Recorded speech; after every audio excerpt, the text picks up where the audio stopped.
remember one was a member of SOF, Vic Gilbert. Some of you may well remember him. He objected strongly. He said, we work hard enough, and it's totally unfair to expect us to work another period. Fortunately, on the staff there was Arthur Loveland. Do you remember him? What was his name? Grudge or Cringe? Cringe. Yeah, you went one look from him and you sort of, your knees went weak. And he stood up and said that he was thoroughly in support of it, and so did a chap named Ian French, who was head of chemistry, who went on to be a headmaster. He said that he thought it was absolutely essential that the way the problem should be solved. And so carried it and went through with it. That was the first hurdle I had to overcome. Next I will mention parents. The Parents Association was going when I came here, and what a fine body of people they were.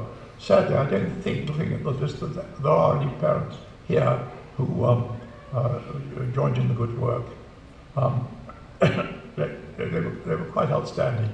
The ladies, Thelma Gibbs, I remember, and other, Olive, I don't remember her surname, but they did the catering for all matches. They made teas or lunches or whatever, washed up, bought the stuff that was necessary, and they were absolutely first class, and they prepared the food, the teas for the fetes. And the Parents Association, they would stop work on Friday or stay off from work, 3 or 4 of them. I remember Roy Budd, David Ellis, and a chap, Dennis, can't remember his surname, but he had a couple of boys at school, I think. And they would come in and set out the field ready for the fete the next day. I can remember on one occasion, the groundsman, by this time, instead of having our own groundsman, they had a gang going around Croydon doing all the schools. They arrived here on the Thursday morning to cut the grass, and the tractor developed a puncture. They left the cutters here, didn't come back on Friday, so in desperation, I got George Love to make up a bracket so that I could tow the gang mowers around my car. This we did. I cut half the grass that I was teaching. And there was a chap and boy in the upper sixth who came up to me and said, if you'll let me drive your car, I'll cut the rest of the grass. We had to get it cropped by the end of the first period because the pictures are going to be used in the afternoon. And this he did. I hate to think what would happen if it was in school to employ that sort of thing nowadays. He did a wonderful job. I wish I could. That's the sort of people we had here. And the great essence of everything was trust. Trust between parents and staff and boys. I can remember on the Broads, for instance, a boy jumped down Burney Arms, those of you who maybe remember it, and landed on the cabin roof, and it was a bit wet, slipped off, fell onto the cockpit floor, broke his arm. He had a twin brother there on the Broads, but the twin brother wasn't interested. Anyway, we had to take him over to Burgh Castle in the rescue boat we had with us, a little inflatable dinghy, and he went off to the hospital to have his collis fracture set. I remember Mike Penfold was the member of staff in charge of his boat, and he said, we'll have to get a helicopter, because this boy was lying on the floor groaning a bit, and so I grabbed a towel, put his arm in a sling, and we took him over to Burgh Castle with Martin Caddick, in fact, who took him off to the hospital and set his arm. I rang up the father to tell him what had happened and said, do you want him to come home? He said, no, can he walk? Let him stay. At the end of the week, the boy came to me and said, I'm so glad I broke my arm, sir. I've been on the tiller most of the week. So there you are. But the old Pulliams, I'm glad to hear that the Optimist is still going. They did a wonderful job in supporting the school. We used to have them for speech day. I can remember Admiral, I've forgotten his name, Bennett, something like that, engineering rear admiral. He was super. And Captain Leppard, whose brother's here today, Keith Leppard was the speaker, Captain RM. And various other people. Graham Nairn, he drove up in one of his Caterham 7s. Greatly impressed the boys. Gave me a ride in it, wouldn't let me drive it though, which was disappointing. And he wouldn't trust me. And then and the last one was Neil Rogers. He, as a pupil, was very good. Insisted on trying at Cambridge for a place. They didn't accept him, so he got a place at York, gained a first-class degree. And the next time I saw him, I wanted him to try my old college, Trinity, Oxford, but he wanted Cambridge. I went up to a reunion lunch, and lo and behold, on the pavement outside Trinity was Neil Rogers. He'd seen my name on the list of people coming up, and he was standing there to meet me, and to say that he wished he'd taken my advice. Now, he came as a speech day, and I always remember him telling the school that he'd learnt a lot by being volunteered by the headmaster after he'd taken O-levels to come in of a morning at 8 o'clock to give help to the boys. I think you were probably involved in that too, who had difficulty in learning under the comprehensive school in subjects such as English, maths, science, and so on. Or a lot of them did it to cover the needs. They'd take a couple of pupils and teach them. And it worked very well. But he accused me of volunteering. And I can remember also my wife, after, I think it was a barn dance. Yes, I remember the barn dance. Parents Association put it on. The evening meal that they had in between the break, prepared by the ladies' mothers, served by pupils who, I suppose, they volunteered. They say they were volunteered to come and serve and wash up and clear up. We had an ogre of a lady in the kitchen. It had to be spotless. At the barn dance, they saw what was happening. They rather poo-pooed it. Oh, barn dance, that's not for us. Then after they'd washed up, they asked if they could come into the hall and didn't have a dance with my wife all the evening. It was terrible. But there we are. They were a very good lot. And going on further to the boys, it amazed me continually how well they responded to being given tasks of responsibility. I had a super lot of head boys who used to do all sorts of things like preparing the layout of the fence and dividing and taking numbers, dividing them up. They set splendid examples and were invaluable. And then I come on to Ben's. You've heard a bit about it today, about the bargain that it was. And you've seen the film. But I would add that the chap who's bought it's a man named Rob Booth. Pat and I went to interview the director of planning for the Snowdon National Park to try and get permission to update it when it was obviously losing money because it wasn't used, so that it could be let out as a sort of bunkhouse or whatever. And this chap, the director said, no way will there be any permission granted for the development in the Snowdon National Park. So we decided reluctantly we'd got to sell it. Rob Booth bought it, agrees now that he had a tremendous bargain for the price. But he's a very good chap. He's driven into the rocks and put up a warden's cottage and a boat and a store, and he's put in a wood-burning stove in the old living room, dining room, and enlarged it.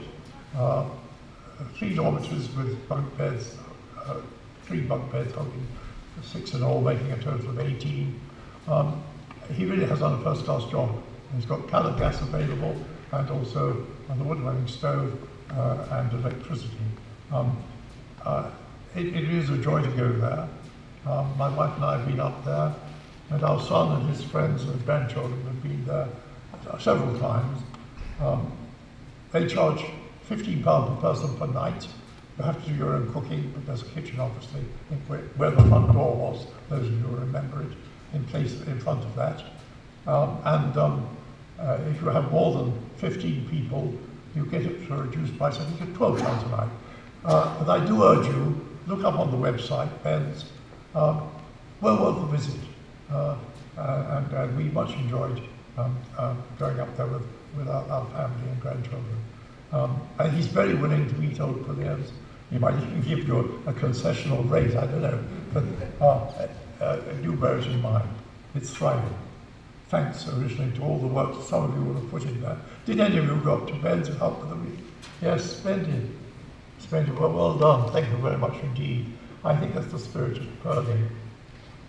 Then the swimming pool, the sponsored walks that were organised by the Parents Association household around Kenley Aerodrome. It raised a vast amount of money, and the plates used to raise about 5,000 too. And that's how we were able to buy 2 coaches and 3 minibuses, second-hand coaches, new minibuses. It was Nick Peters' father who got us a tremendously reduced rate with his firm, 20% off the minibuses, I recall. Yes, they were stolen. The swimming pool, we needed a lot of money for that. It cost 25,000. So that needed a lot of sponsored walks and other fundraising events. But I think it did a great deal for the boys who took part in them. With their laps. I can remember there one day we used to take caravans up there for recording the laps and providing refreshment and things like that. One day they were queuing up to record the lap of the caravan, and there was someone standing in front of me wearing an anorak, and I pointed them in the back with a stick I had and said, "Come on, you can do another lap." When he said he stopped, the person turned around and it happened to be the head of PE from the girls' school. But she did go on and do another lap, so there you are. I was very embarrassed at the time. Anyway, the swimming pool was built, and then after that we decided it had to be roofed in, and we had working parties here for that. I can remember having to pick boys up in the minibus on the Brighton Road because the bus conductors wouldn't allow them on the buses with sledgehammers and pickaxes and shovels and things. But there we are. That was a great achievement. I still believe that every person should learn to swim, should be able to swim. The Broads, well, you've heard something of the Broads, you've seen some, oh, you haven't seen much about it. There should be more photos up, more pictures up. Why is that? There's some video of it, yes. Yes, I'll put it on the list for next time. There are some other? There's a few. Yeah. A few, I'll let you have a supply for that. Anyway, great members of the Broad. During the time there, I can remember 2 boats being sunk. One by David Shepherd, who we were Malthouse Broad for overnight. There was quite a wind blowing the next day, so the other 4 boats took in a reef. David Shepherd hadn't done his washing up overnight, so they were late leaving. And he didn't take in any reefs in order to catch us up, because we were meeting on Broughton Board for lunch. He didn't turn up. I sailed back.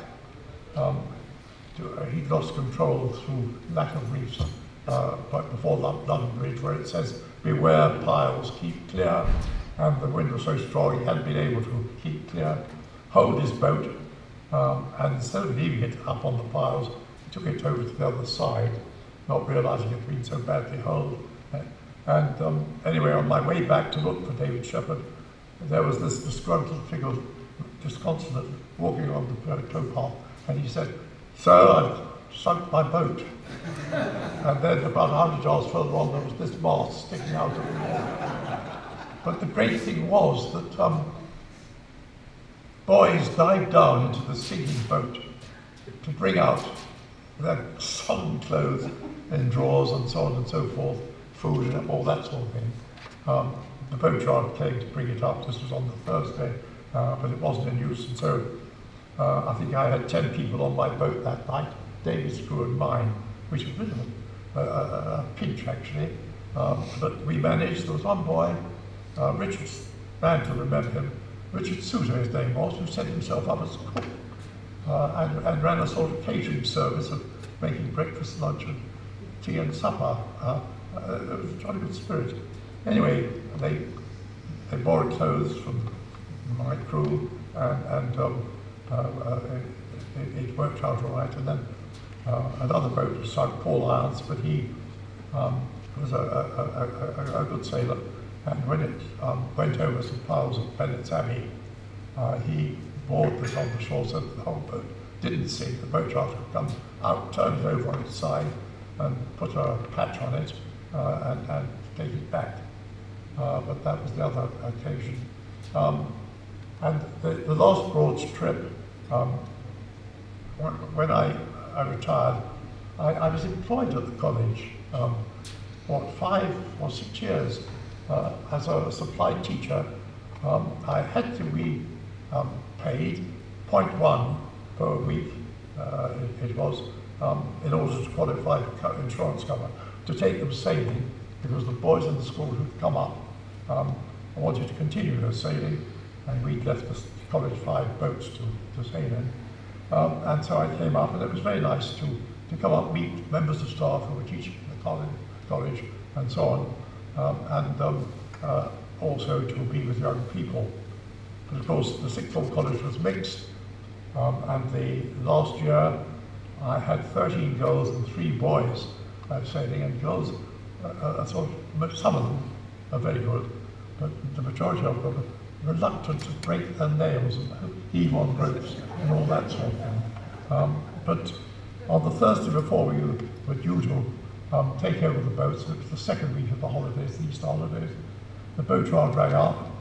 I was running my son's antique shop at the time, and you telephoned, gave me my number, where I was, and to say that Lullaby, the boat I always booked, had been holed and sunk, that's in Bennett's Abbey, and wouldn't be ready for Saturday. And they said the only boat we have is Wood Sorrel, which was a 3-berth boat, and of course there were 6 going in Lullaby. That's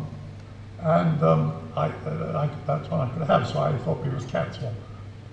So I had a system of phone calls where I rang up one girl and one boy, and they got on to the others. And the phone never stopped ringing. We're coming. We don't mind being in a 3-berth boat. So we had 6 in the 3-berth boat, like sardines really. Forward cabin, which had a berth and a toilet in it, in a cupboard.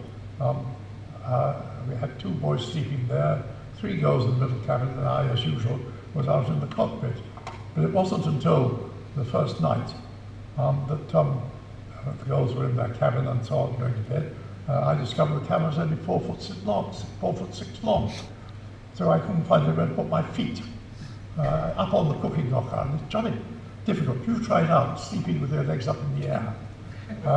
Anyway, early next morning, 3 girls, a Japanese, an Australian, and an English girl. The Japanese girl came out to go to the toilets. We moored there near the toilet.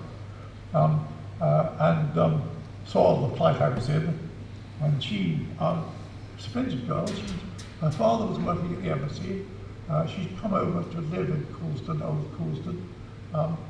She said, in fact, that the school had been recommended, Coulsdon had been recommended to her father to come to the college, which was jolly good. She then said, oh, well, that's all right, we'll take the doors off, and your feet can poke through into our cabin. You lifted up the doors on these hinges. The first night we put the doors on while they got to bed and so on, and then it was decided it was too much trouble to do this because awfully fitting a hinge over a pin, as it were. And so they decided they could dress and undress in their sleeping bags. I must say they were very good at doing it. And so we'd get undressed, go to bed in the dark and so on, and the next morning they'd get dressed in the sleeping bags. And so the week went on. Yes, a great thing was the Broads. I still believe that sailing is very good indeed for building confidence and so on. And I have happy memories. In fact, after one Broads trip, I had an appointment made by parent, it was in fact Paul Lyon's father, could he come and see me?